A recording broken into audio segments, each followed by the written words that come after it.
Okay, video I've been meaning to make since the second trailer came out on the 10th of December, or the 11th, I think.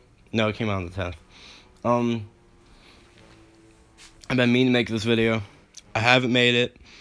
I was kind of waiting it out too. I feel like I should have made it sooner. Good thing I'm making it now, though, with some of the stuff that came out recently.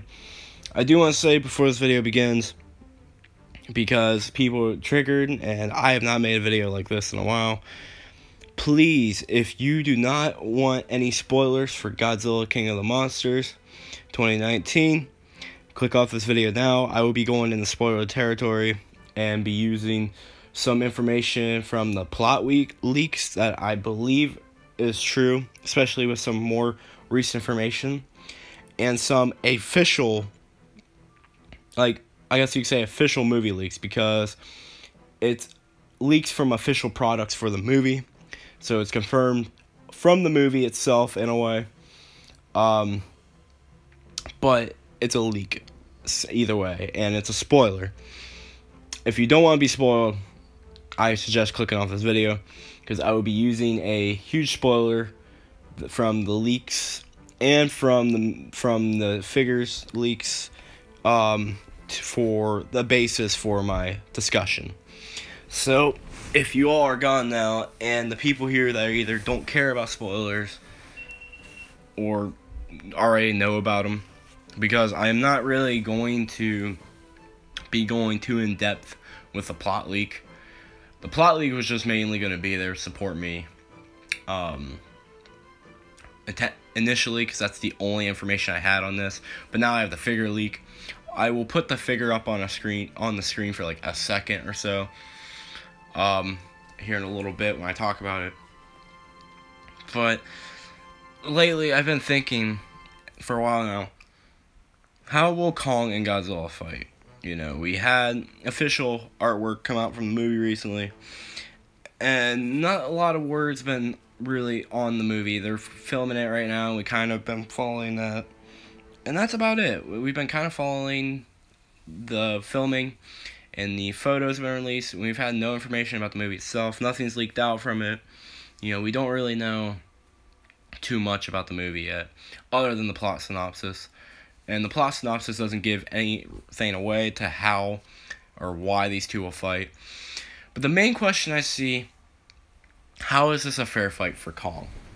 A lot of people believe, you know, Godzilla is extremely powerful, which he is. And, you know, this should be one-sided. Now, personally, especially seeing that Kong's going to be a lot bigger in this film, I've never really believed this fight will be one-sided. I do believe this fight could go with Kong doing a lot of damage against Godzilla, which I'll get into, but I still don't see Kong beating Godzilla. But I've been thinking lately, how do they make this fight fair to where Kong, like, I've been a theory on how they should market the movie, but like, how they make this fight fair so it's not like obviously one-sided, if anything. And from the plot leaks and lately with the toy leaks, I think the simple answer to how this fight won't be one-sided, personally, how the route they should go down is sort of similar to the Heisei series in a way. And I believe the way they can make this fight fair is by making Godzilla go burning. Now, let me talk about it before you go out of it. As we know from the leaks from King of the Monsters recently, it seems we're confirmed Godzilla is going to go burning in this movie. And for anyone who doesn't understand what burning Godzilla is from the Heisei series, from Godzilla vs. Destoroyah in '95, basically it's a supercharged form that he got from a volcano that erupted, I believe, and I might be wrong, or the island like completely melted down he was on, I believe, and the nuclear energy from that overcharged him so much he became this burning state to where his body was heating up, till eventually he became so powerful that he became infinite power, basically. His durability increased, like, so much. His beam was his infinite spiral uranium beam. His nuclear pulses, very powerful, and he was at a temperature that where he was about to melt down, and if he melted down, he would go through the earth and basically kill all life on Earth. And what I think they should do with this film, with the Legendary or the Monsterverse burning Godzilla, to make this fight fair, Godzilla needs to go burning, and after he defeats Ghidorah, one of two things can happen. Either he can stay in his burning form, and it ends up destroying his body throughout, where his beam's still really powerful, his nuclear pulse still powerful, but his durability starts decreasing, his strength starts decreasing, he's not as agile, he's not as mobile, he's in pain, he can't do anything. Or B, his burning form, disappears, but he basically still has the effects of the withdrawal from it, in a way, where his burning form comes in, defeats the Ghidorah, and there's a tremendous strain on his body from the burning state, to where he's in massive pain, and he's much more weak. His atomic ray is weaker. He is not as agile. He can't move as quick. He's, like I said, always in pain. He can't strong. And I think those are the two best options. Now, why these work? Simply, the burning form can work perfectly. It give a good explanation to how the burning form can work in the Monsterverse in a way to where it's not like world ending, where he'll go through the earth. And at the same time, we do it without him dying. And at the same time, it can give Kong an advantage. Now, Kong's going to be growing from like 100 feet to an estimated 250 in this movie.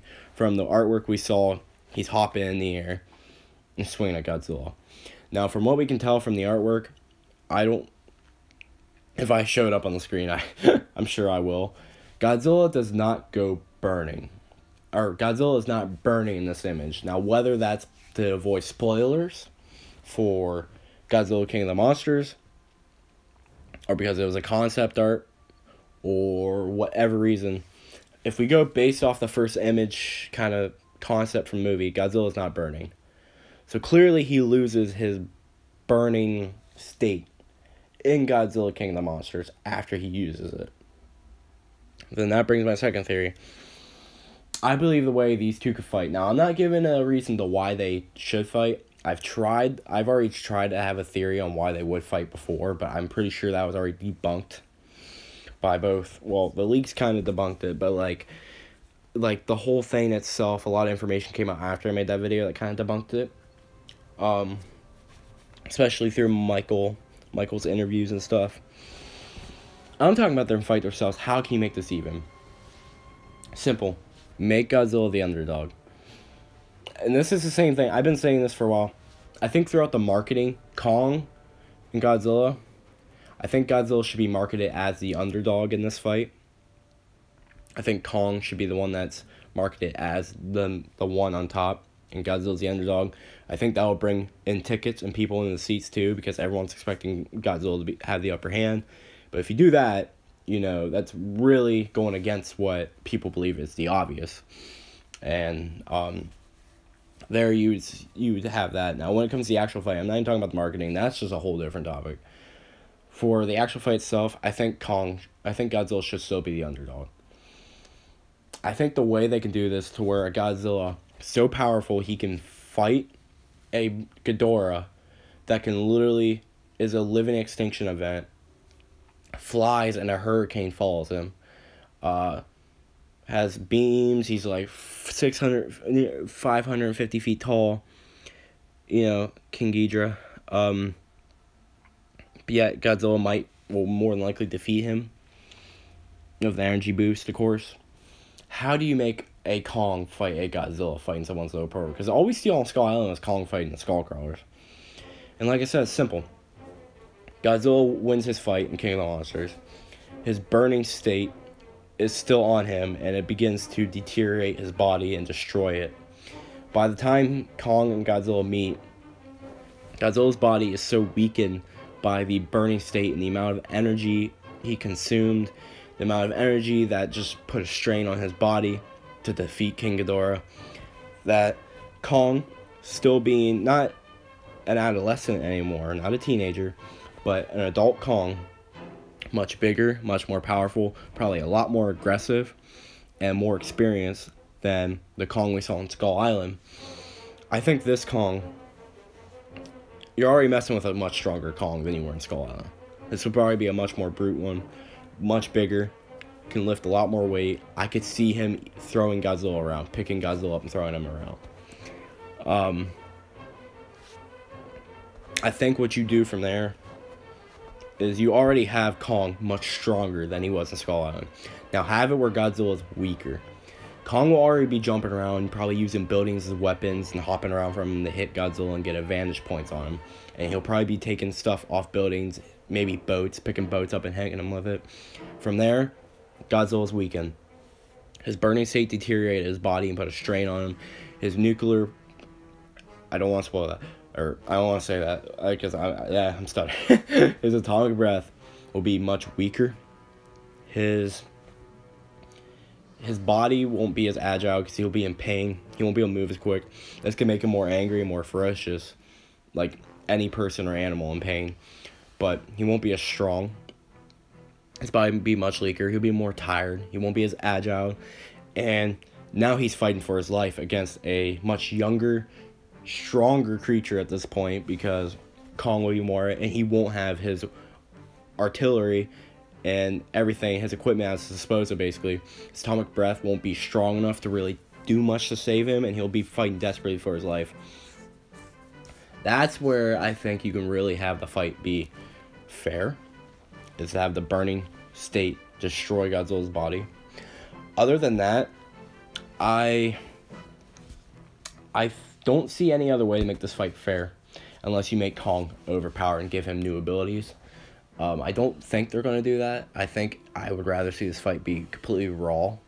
I think doing the whole burning thing can make this fight raw, especially if it deteriorates atomic breath, to where it's just not, it's pointless to use, almost. Kong seems to have a weakness to napalm fire. And, I mean, any creature could have a weakness to fire, but, we're talking about Kong versus Godzilla. Godzilla can walk through fire. So, I'm like, I think his atomic breath, that's a whole nother level. That's much hotter, too. So, I hope they kind of go that route. I hope Godzilla just doesn't go back to his normal state, and now he's like, no, it's like, oh, Kong's just that powerful. I do hope they at least so people don't complain, and I think I like it this way. Godzilla will be the underdog, struggling for his life, constant pain, weakened. Now he's fighting this creature that's trying to kill him, beat him to death. Much stronger. That I think that would make it very, very. I would be much more on my edge of my seat, because I'm a big Godzilla fan, so I'd be much more on my seat, rooting for him, and just seeing the pain and struggle he's going through against, a much better shaped creature. That about wraps it up. That's kind of a theory I've been meaning to make for a few weeks now. And I haven't, but with the recent confirmation, I finally decided, why not? So, I hope no one watched this video and got spoiled. I put my warning at the beginning, so that's fair. Well, I hope you guys enjoyed. Please share, subscribe. As always, peace.